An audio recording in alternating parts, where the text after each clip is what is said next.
Dažnai išvažiuodavom su folkloru prie jūros. Būdavo vakarų, kai nesikalbėjome.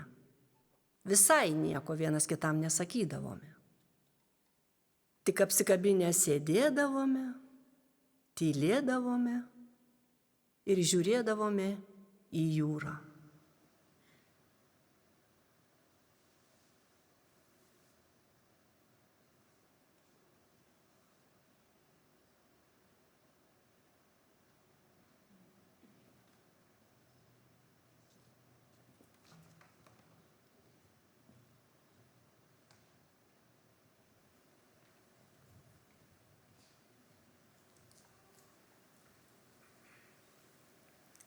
Aš, mano brolis, mano pusseserė, mes visi užaugome ant Supynių kaime.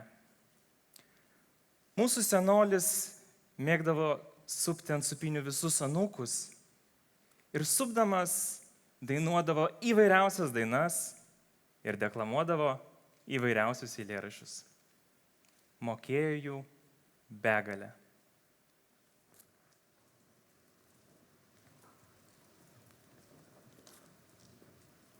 Man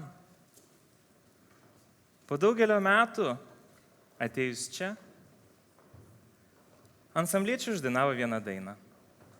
Ir aš per sekundę grįžau į vaikystę, nes tai buvo viena iš senolio dainuotų dainų.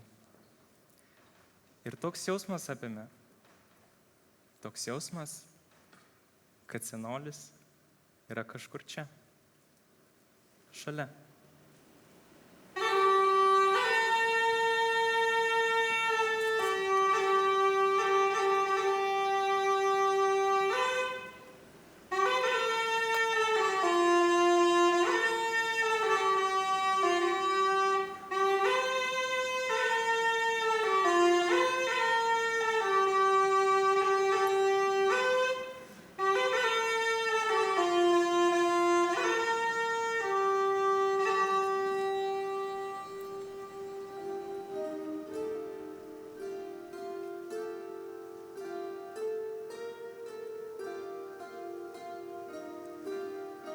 Tyliai.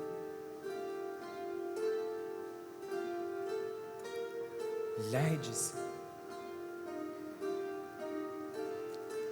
Pavargusi. Saulė. Paskutiniai. Šešėliai. Dienos.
kaip telyčios kadujo, kadujo, kadujo, kadujo, kadujo, kadujo, kadujo, o gapinės kadujo, kaip galžyčios kadujo, kadujo, kadujo, kadujo, kadujo, kadujo, kadujo, nešiam žalių kadujo, dar šiam mėsą kadujo, dar šiam mėsą kadujo, kadujo, kadujo, kadujo, kadujo, kadujo, kadujo, kadujo, kadujo, kadujo, silver koras kadujo, kreskintės kadujo, kadujo, kadujo, kadujo, kadujo, kadujo, kadujo, kadu buvo kadujo, krerintai kadujo, kadujo, kadujo, kadujo, kadujo, kadujo, kadujo, kadu buvo kadujo, krerintai kadujo, kadujo, kadujo, kadujo, kadujo, kadujo, kadujo, kadujo, kadujo, kadujo, kadujo, kadujo.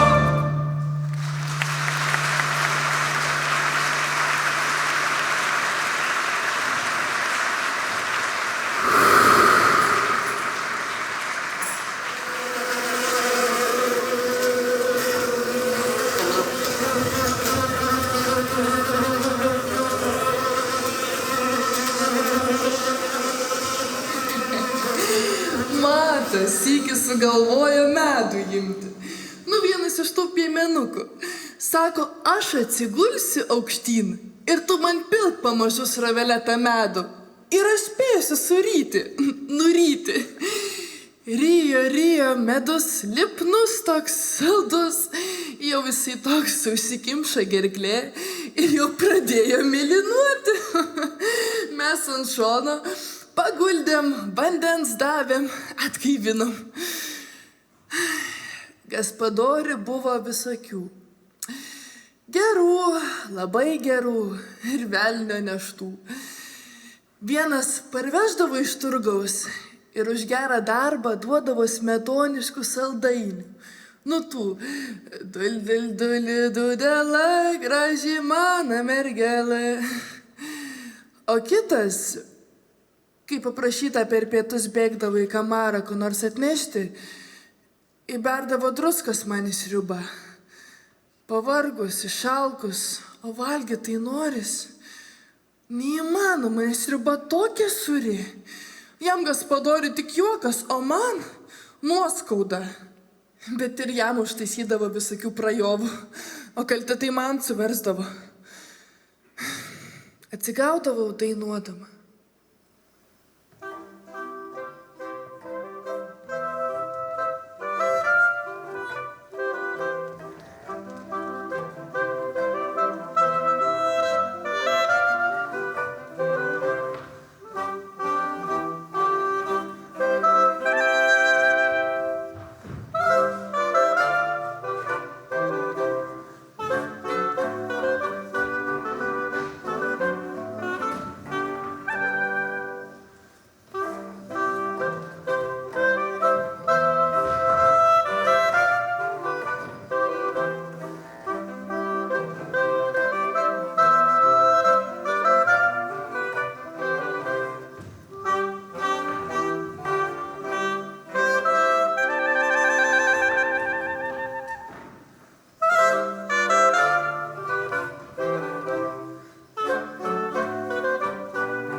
Turbūt pats Erškėtis, o gal ir kitas, kuris partizanas ant rąstinės mūsų tvarto sienos išdrožinėjo Vyčio kryžių. Partizanų skiriamą į ženklą, tai paženklindamas partizanų rėmėjo sodybą. Be šeimininkų ir partizanų niekas to ženklo nematė, nei pokario metais, nei visą sovietmetį, nes šeimininkas toje vietoje laikė pririštą piktą šunį, neleidžiantį artintis prie jo teritorijos.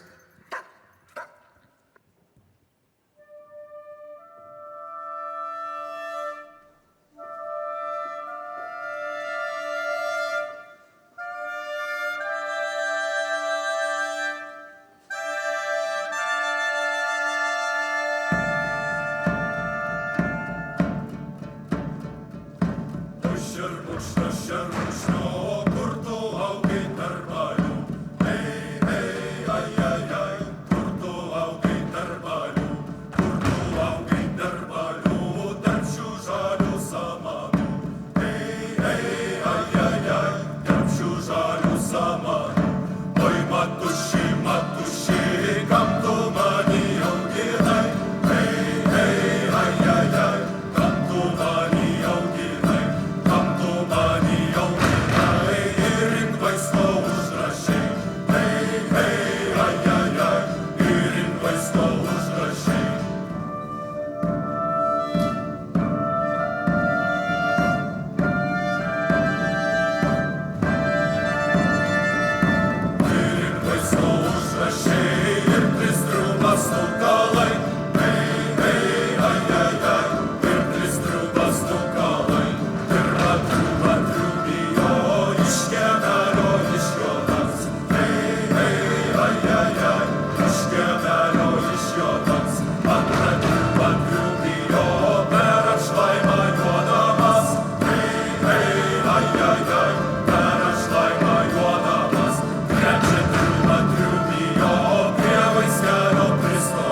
Sužiūrų kariuomenė į mane. Ei, ei, ai, ai, ai.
Vieną dieną į mūsų kiemą atbirbė vokietis motociklu ir liepė greitai išsikasti apkasus, nes artėja fronto linija.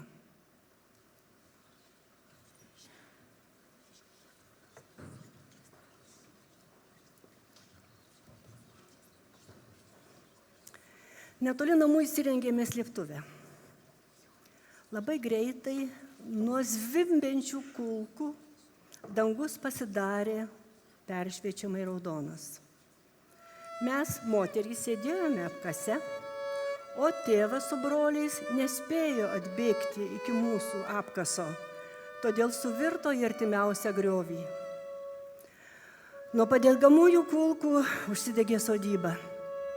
Sudegė visi trobesiai, šienas, 5 kiaulės, bekonai, kaimynų kiaulė. Nuo kulkų krito 2 karvės, kitos nutrūko ir išlėkė laukais. Pasibaigus mūšiui buvo sunku kvėpuoti. Labai norėjusi gerti, bet nudegė šulinio dangtis, į šulinį prikrito pelenų. Laimė buvo įleistas į šulinį bidonėlį su pienu. Javuose buvo išnešta lova su patalynė, bet per ją pervažiavo tankas. Laimė, kad ne per mūsų bunkerį, vargu ar būtų atlaikęs. Po 2 dienų tėvas sutiko vokiečius. Šie liepė trauktis dar kokius 5 kilometrus, nes vėl artėja frontas ir dar mūšiai bus baisesni. Pakinkė vyrai sužeistą kumelę, susikrovėme, ką dar vertingesnio turėjome ir iškeliavome. Buvo šiurpus vaizdas, kai ant kelio pamatėme daugybę sulaužytos karinės technikos. Pasinaudoję laikiną tylą fronte, traukėme tolyn pas giminės, į Jakniūnus. Ten užėjo rusai, po to vokiečiai, o su jais vienas lietuviukas. Jis prikalbino mano brolius trauktis kartu su vokiečiais. Sakė, rusai vis tiek prievarta ims juos į kariuomenę. Todėl broliai su vokiečiais ir pasitraukė. Bet likimas jiems nebuvo gailestingas. Ta bunkerį, kur mano broliai slėpėsi su vokiečiais, subombardavo rusų kariuomenė. Visi žuvo, tik tas vienas jaunuolis, lietuviukas, nors ir sužeistas, bet liko gyvas. Pateko jis į Vokietiją, po to į Angliją. Iš ten ir pranešė mums, kas nutiko mano broliams. Turėjo keli metai praeiti, kol mūsų liūdesys išblėso. Sukūrė tas jaunuolis šeimą, sulaukė 3 sūnų. Dabar gyvena Naujojoje Zelandijoje. Sulaukęs 86 metų. O mano broliams nebuvo lemta gyventi.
Prietarų buvo pilna. Sakydavo, šitą linų plotelį iki vakaro, jei nurausi, gražų vyrą gausi. Ir plušėdavo pusmergė be poilsio, kol iki vakaro nuraudavo. Pareidavo nugaros, nebejausdama. Viskas dėl to gražaus. Graužiuose, kur mokiausi siūti ir padėdavau dirbti, reikdavo, kuriuo keliu eini prie stalo valgyti, tuo pačiu turi ir išeiti pavalgęs. Atriektą duonos kepalą negalima buvo padėti nupjauta pusiai duris, nes duona greit baigsis. Jei valgai kepsnius tiesiai iš keptuvės, gausi juodą, nesiprausiantį vyrą. Girdėjau, kad prieš 1000 metų mūsų protėviai irgi panašiai būrė. Jei žirgas vedamas per paguldytą ant žemės ietį, pirma perkels kairę koją, būsimame mūšyje nesiseks. Taigi daugelio žmonių protelis po 1000 metų va nepajėdė suprasti aplinkinio pasaulio kažkaip geriau. O dar tiek visokiausių žinių sninga ant mūsų. Taip ir gyvename, apsupti pasakų, iliuzijų, įkyriai peršamų vaizdinių, nebesuprasdami, kas vyksta iš tikrųjų.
Paminėsi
Susipažinome autobuse. Jis pririšo mano striukės raištelį prie autobuso kėdės. Išlipome kitoje stotelėje. Norėjo mane palydėti, nors pasakiau, kad einu į pasimatymą. Pamelavau. Iš tikrųjų susitikau su pusseserė. Pakviečiau jį lankyti folklorą. Buvo iš mandresnių bernų. Bet mano nuostabai sutiko.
Tikras suvalkietis kilęs iš Gelgaudiškio save vadindavo tikruoju ir laisvuoju lietuviu.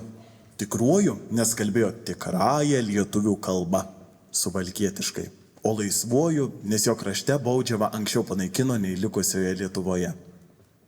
Tikra žemaitė kilusi iš Varnių, jos laikė tikrąją Žemaitijos sostinę. Sakydavo, Varnė kap Telšė, o Telšė kap New Yorks, tik dangoraižę Golčį pastatyti. Įdomu tai, kad jie visą gyvenimą ir prakalbėjo savo tartimis. Vienas kalba suvalkietiškai, o kita atsako žemaitiškai. Jie taip šnekėjo ir susišnekėjo.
Jiedu susipažino stovykloje. Senelis ir jo draugai vaikinai norėjo susipažinti ir susibičiuliauti su stovykloje buvusiomis merginomis. Visi vaikinai žinojo, kad mano močiutė, nors ir buvo graži, buvo nesukalbama ir nepasiduodanti meilikavimams. Tai mano senelis nusprendė su vaikinai susilažinti, kad jam visgi pavyks ją sukalbėti ir netgi nusitemti į lovą. Bandė senelis jai visaip meilikauti ir gundyti, bet močiutė nepasidavė ir sakė, kad į lovą su juo eitų tik po vestuvių. Taip ir gavosi. Teko seneliui močiutę vesti.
pečius, prie kurio norėjos glaustis tik šaltą žiemos vakarą. Galiausiai mano žydinčios lelijos, į kurias įkišus nosį, tai tapdavo raimą. Vieną naktį mano namuke kilo gaisras. Suvaldytas, bet sunaikinęs pusę namukų. Atrodė, kad tas nelemtas pečius prabilo ir nusprendė padaryti kapitalinę tvarką. Vis dar su gražiu sodu, su žydinčiom lelijom ir alyvom, mano namukas pavargo. Pavargome ir mes. Todėl jau kitais metais mano šeima pardavė namuką ir visas žemes ir mes pirmą kartą apsigyvenome bute. Kaip Maironis su Trakų pilimi, taip ir aš. Dažnai pravažiuodavau, praeidavau namuką, žiūrėjau, kas jame dedasi, ką daro nauji šeimininkai.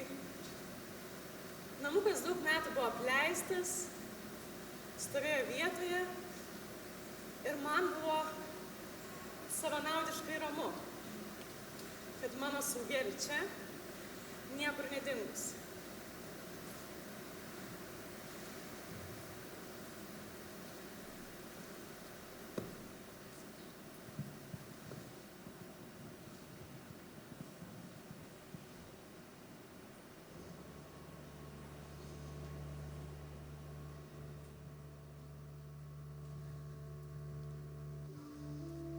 Tačiau prieš kelis metus pamačiau savo namuko griuvėsius. Dabar toje vietoje stovi 3 nauji namai.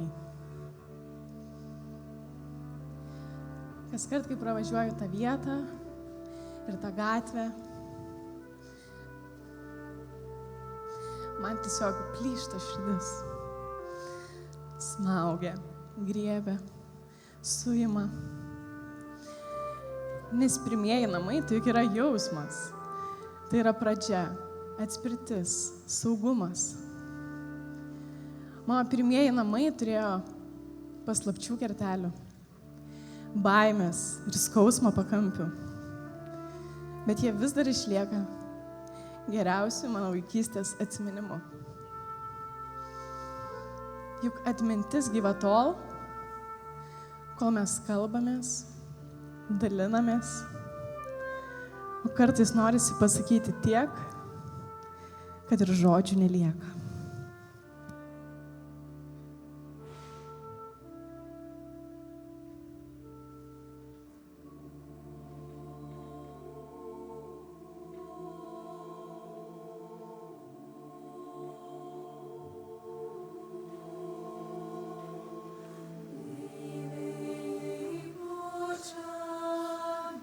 Sodai užia, tik baltas žalia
Atsimenu ryškiausiai iš vaikystės, kaip vasarom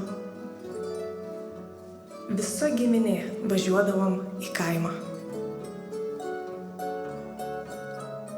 Pasistatydavom mašiną prie kelioko ir eidavom iki Babyts sodybos keliu, apsuptu beržais.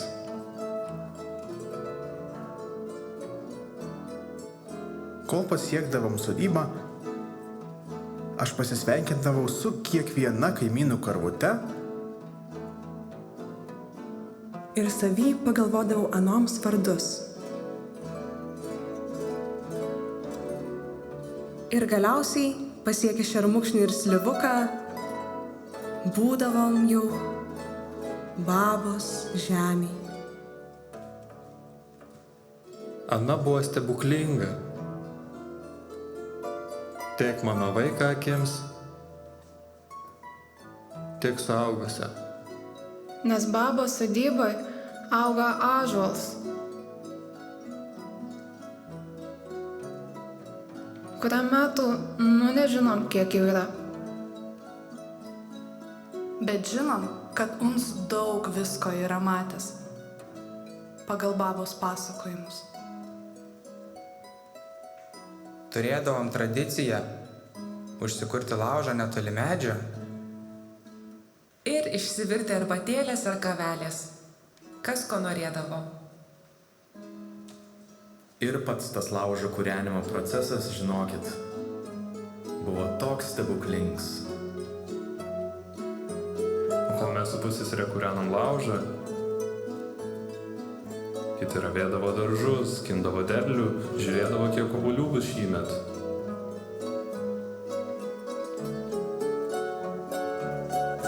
Ir po darbų susėdę po ąžuolu, gerdavom arbatą ir būdavom bendrystėje. Kokios tu mieste nepajauti teik ir niekada nepajausi. Tas ąžuolas mumis teik visus suvienydavo ir įkvėpdavo savo gerumu, kad kas kart atvažiavus visi norėdavo ąžuolą apsikabinti. O žinot, žemaitė, mes tokie šalti žmonės. Neapsikabinam kiekvieną. Bet tokį kaip ąžuolą norisi apkabinti ir niekada nepaleisti. Kartais, kol gerdavom arbatą, mumis aplankydavom ir kokį stirnelį. Viensyk mačiau ir lapę. Žinot, kaip kaime. Visko gali pamatyti. Va dėl tokių didelių, brangių akimirkų babos kaims išliks pats brangiausias širdį.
Dažnai išvažiuodavom su folkloru prie jūros. Būdavo vakarų, kai nesikalbėjom. Visai nieko vienas kitam nesakydavom. Tik apsikabinę sėdėdavom, tylėdavome ir žiūrėdavome į jūrą.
kur eiti, žiūrėk į jūrą.